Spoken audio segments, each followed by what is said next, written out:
By the time HR puts you on a PIP, they are usually not trying to understand what went wrong.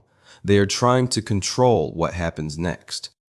That is the first thing people miss. They think the meeting is the beginning of a process, when in many companies it is the final packaging of a decision that has already been emotionally, politically, and legally prepared.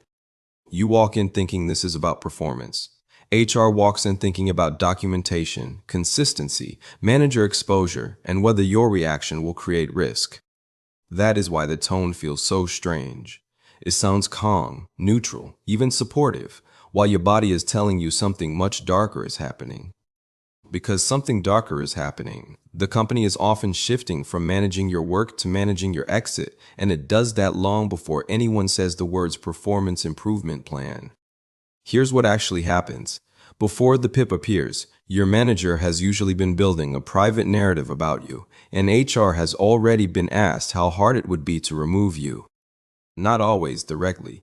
Sometimes it starts with softer language like, "I'm having concerns about fit," or "I'm not sure this role is the right match anymore." That language matters. In American offices, people rarely say, "I want this person out," before they know it's safe to say. So they say things that sound developmental. They say communication gaps, stakeholder friction, inconsistent judgment, visibility concerns, leadership presence, missed alignment, resistance to feedback. If you've ever heard those phrases and felt like they were really hard to argue with, that is because they are built to be hard to argue with. They sound objective while staying flexible enough to mean whatever the system needs them to mean later. This is the part nobody warns you about. HR usually does not need to know whether you are truly underperforming in some universal sense. They need to know whether the manager has a coherent story, whether that story can survive scrutiny, and whether the company can show it handled the situation in a standardized way. Truth helps, but defensibility is what travels. That is why high performers still end up on PIPs. If your output is strong but you create discomfort, threaten control, challenge sloppy leadership, or make someone politically insecure, performance alone will not save you.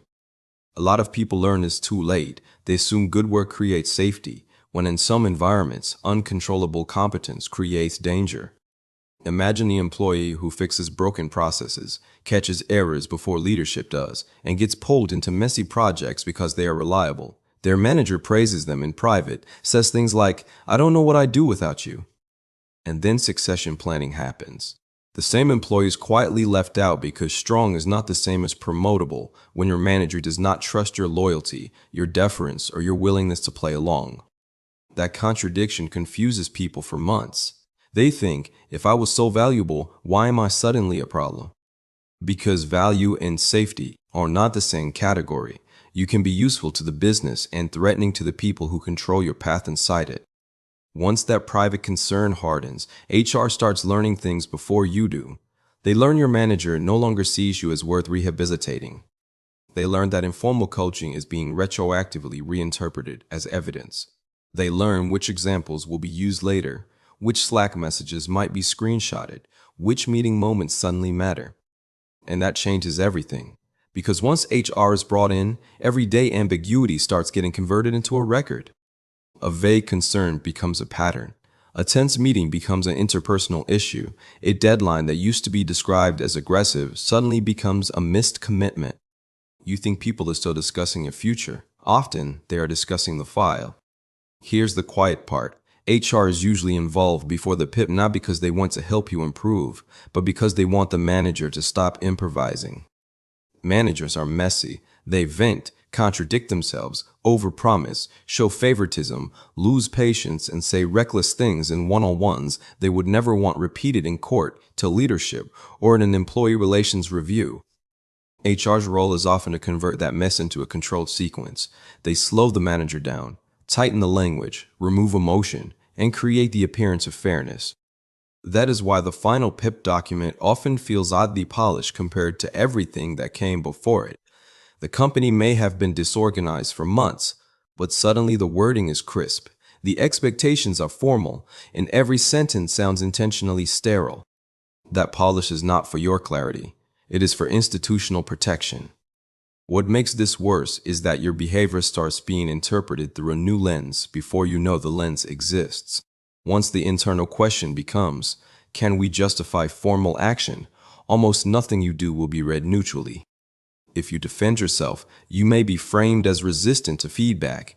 If you go quiet, you may be framed as disengaged. If you ask for specificity, you may be framed as combative. If you work harder, they may say the urgency proves you always could have performed better. This is why people on the edge of a pip often describe a surreal period where everything suddenly feels off. Meetings get colder, feedback gets vaguer, and normal mistakes start landing with abnormal weight. The system is not just observing you anymore, it is testing whether the story holds. Look at how this shows up in real office life. A manager who rushed to answer your Slack messages quickly now goes silent, then replies hours later with strangely formal wording. In meetings, they stop building on your ideas and start asking you to restate basic things you obviously know, not because they need the answer, but because public uncertainty is useful when someone is trying to lower your standing. Then comes the performance review language.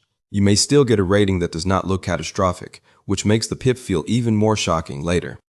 But read the phrasing carefully. Need stronger cross-functional influence. Would benefit from more strategic communication. Can be highly effective when aligned with stakeholder expectations. That kind of wording is often doing double duty. On the surface, it sounds like a development note. Underneath, it is planting the category they may use against you later. Here's what HR already knows at that stage. They know whether your manager has lost confidence in you as a long-term employee. They know whether another reorg, headcount review, or leadership reshuffle is creating pressure to clean up perceived problems.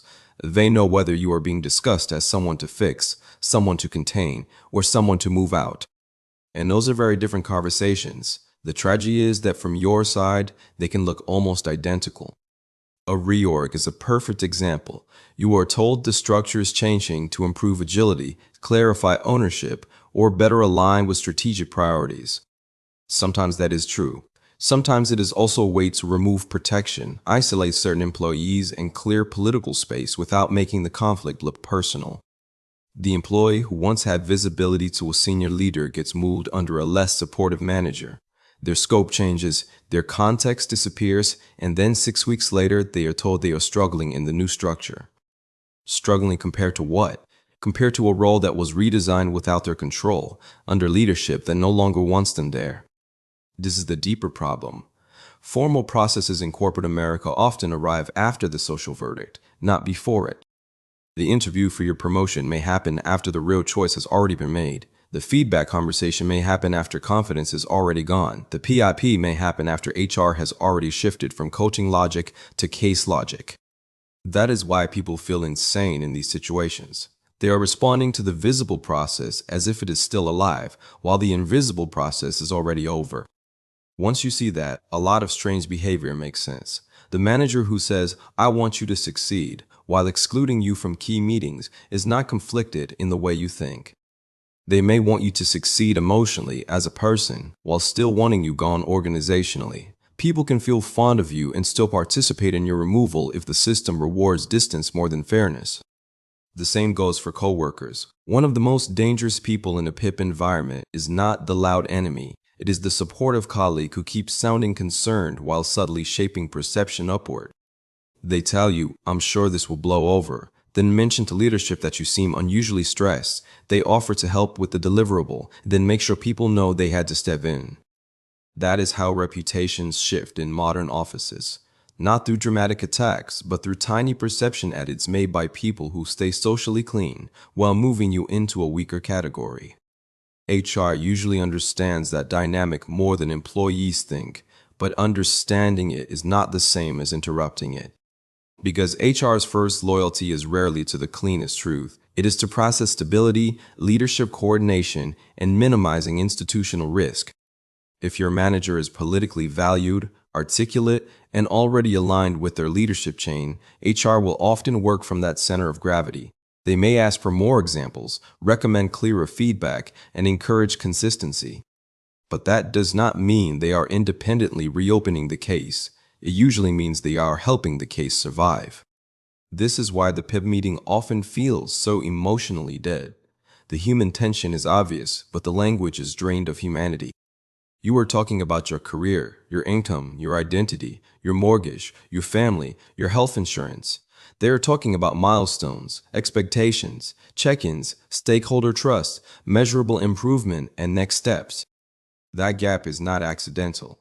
Neutral language creates distance, and distance lets institutions do hard things without feeling like they are doing violence.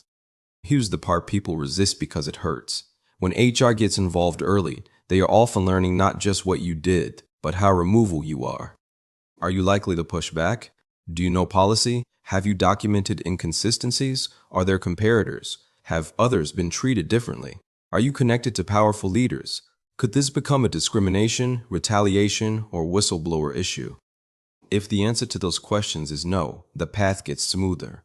Not morally smoother, operationally smoother. And if the answer is yes, the tone may become even more polished, more meetings, more care in wording, more theatrical concern.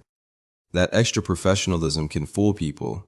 They think the company is becoming more thoughtful when sometimes it is just becoming more careful. A PIP is not always predetermined. Sometimes it is real, recoverable, and tied to actual performance repair. But the reason this topic hits so hard is because so many professionals can feel the difference.